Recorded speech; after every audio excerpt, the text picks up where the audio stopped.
দেখো ভাই, জীবনে হতাশা কষ্ট তো আসবেই। কখনো চাকরি যাবে, কখনো প্রিয় মানুষ হারাবে, আবার কখনো নিজের পরিকল্পনা ভেস্তে যাবে, আবার নিজের রেজাল্ট খারাপ হবে। তখন হয়তো আমরা হতাশ হয়ে পড়ি, না হয় রেগে ফেটে পড়ি। কিন্তু আল্লাহ তাআলা রব্বুল আলামিন আমাদেরকে একটা সহজ রাস্তা দেখিয়েছেন। ধৈর্য ধরতে হবে, মনে রাখতে হবে আমরা আল্লাহর জন্য, সবশেষে তার কাছেই ফিরতে হবে।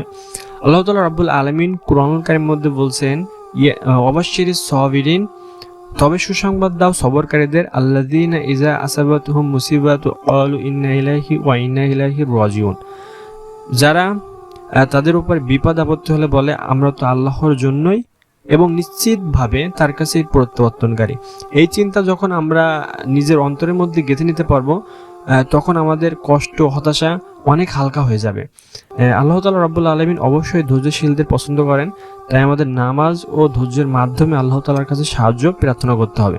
আল্লাহ তাআলা রাব্বুল আলামিন কোরআন কারীমের মধ্যে বলছেন, ইয়া আইয়ুহাল্লাযীনা আমানু ইসতাঈনু বিস-সাবরি ওয়াস-সালাতি ইন্নাল্লাহা মা'আস-সাবিরিন, হে ঈমানদারগণ, তোমরা নামাজ ও ধৈর্যের মাধ্যমে সাহায্য প্রার্থনা করো, নিশ্চয়ই আল্লাহ তাআলা রব্বুল আলামিন ধৈর্যশীলদের সাথেই রয়েছেন।